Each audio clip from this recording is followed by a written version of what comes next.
You guys are the real heroes. Hey everyone, how's it going? In this video, we'll be taking a look at Quan Chi, who's finally out now for Mortal Kombat 1. And I gotta say, he looks pretty awesome, guys. This has to be Quan Chi's best design in Mortal Kombat games so far, I guess. And before we see the combo step by step, just to note that this combo requires 2 bars of EX meter and 2 bars of Kameo meter. And we are gonna use Scorpion as our Kameo character with Quan Chi. So let's get into it. We start the combo with Dangerous Ally, which is standing 1-2. It's a 7 frame high starter, which means it's one of Quan Chi's quickest punishes. And it looks something like this. Looks pretty simple, so moving on to the next step. So the next step is Enhance Psycho Skull, which is down back 1, and we are going to amplify the move by spending 1 bar of EX meter. Enhancing the Psycho Skull lifts your opponent in air so that you can extend the combo. It looks something like this. Alright, and now let's see it with Dangerous Ally.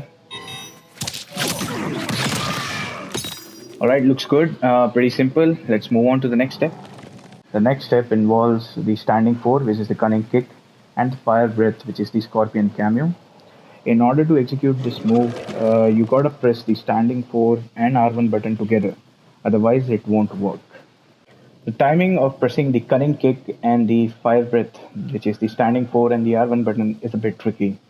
Once you do the Enhanced Psycho Skull, your opponent will be mid-air, and while your opponent is mid-air, you need to leave it a bit late to press these buttons. So if you do it too early, it won't work. Let's see it once if I do it too early. Now doing it too early, that will happen. And when to do it, as I said, you gotta leave it a little late to press the buttons. So let's see it if you do it on time.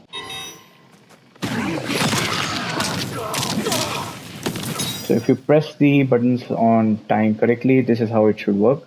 So now let's see the combo all the way from the first step till here, which is from the Dangerous Ally to Fire Breath.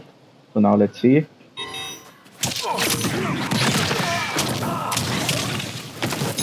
And just like that, that's how it works. Moving on. Next is Zone of Power. Now Zone of Power is a special move which enhances all of Quan Chi's projectile moves. If you see Quan Chi's normal projectile move, it looks like this. But once you do Zone of Power, there's a portal. And if Quan Chi is in the range of the portal, the projectiles gets enhanced. So let's see it once. Now as you can see, the projectile got bugged, and now instead of a single skull, there are 3 skulls launching from his hands. So we are gonna use this Zone of Power move to extend our combo. Coming back to the combo, the next step is Zone of Power, which is down back 3. Needs to be done immediately after pressing Cunning Kick and Fire Breath, Standing 4 and R1. So let's have a look at it. There we go. And now let's see the combo all the way from step 1, Dangerous Ally, to Zone of Power.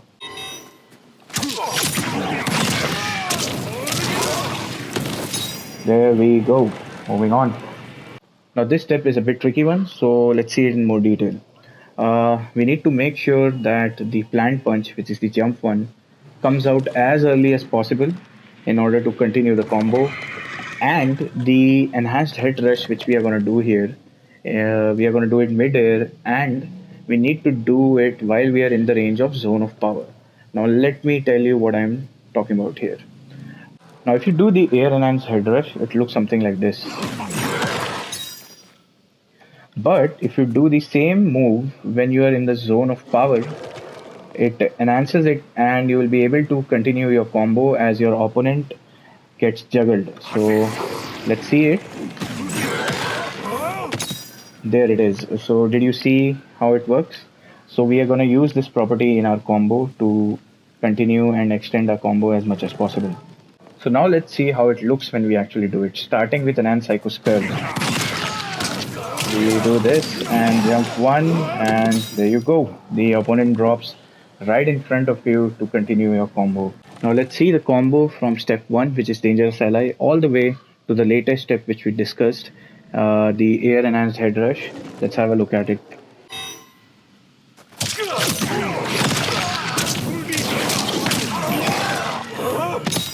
There we go.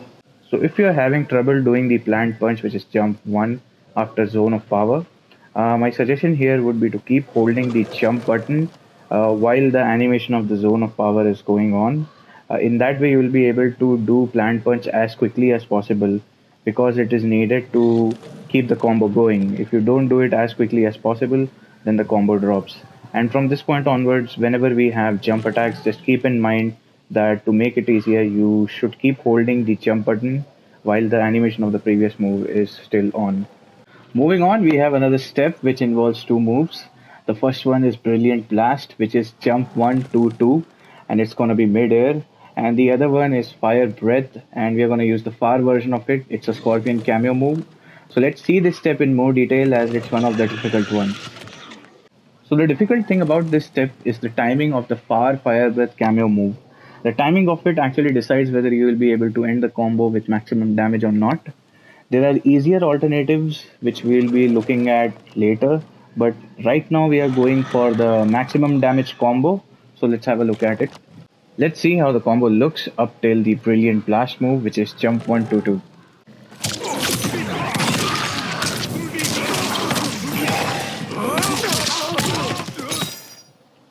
Alright, that's how it looks. Now let's see the combo all the way from the first step, which is Dangerous Ally, till the second last step, which is Far Fire Breath, just one more time before we move on to the final step. Here we go, guys.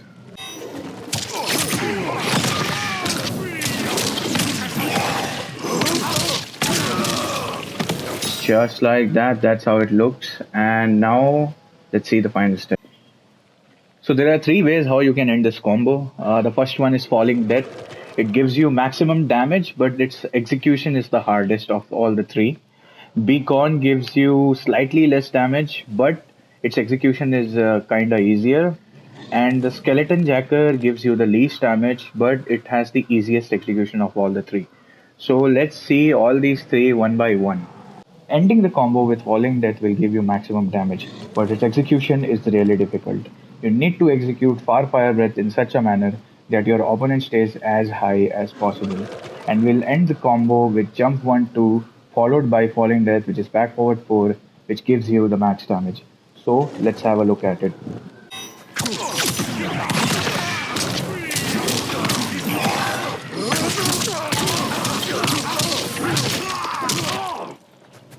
And there it is, guys, the maximum damage which you can get.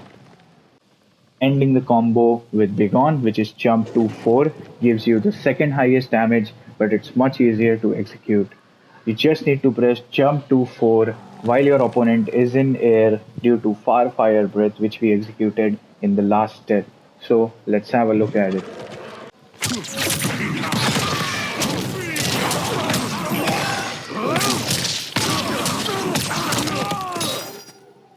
There we go, guys. That's the version with the second highest damage. Let's move on to the next one. The last way to end your combo is Skeleton Jacker, which is forward to 1. Now this gives you the least damage, but it's still quite high, which is around 49%. But the thing is that this is the easiest one to execute. You'll be able to execute it almost every time in online matches, which is a good thing. And it's the same stuff again. You just got to end the combo with Skeleton Jacker, which is forward to 1 in this case, after the last step, which was Far Fire Breath. So let's have a look at it.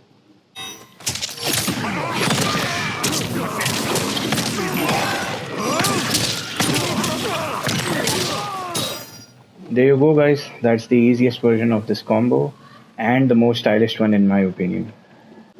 That's it for this one, guys. If you like the video, make sure you drop a like and also feel free to leave a comment. Make sure you subscribe to the channel if you want to see more Mortal Kombat 1 character guides like this. And I have some other stuff on the channel as well. Feel free to explore the channel.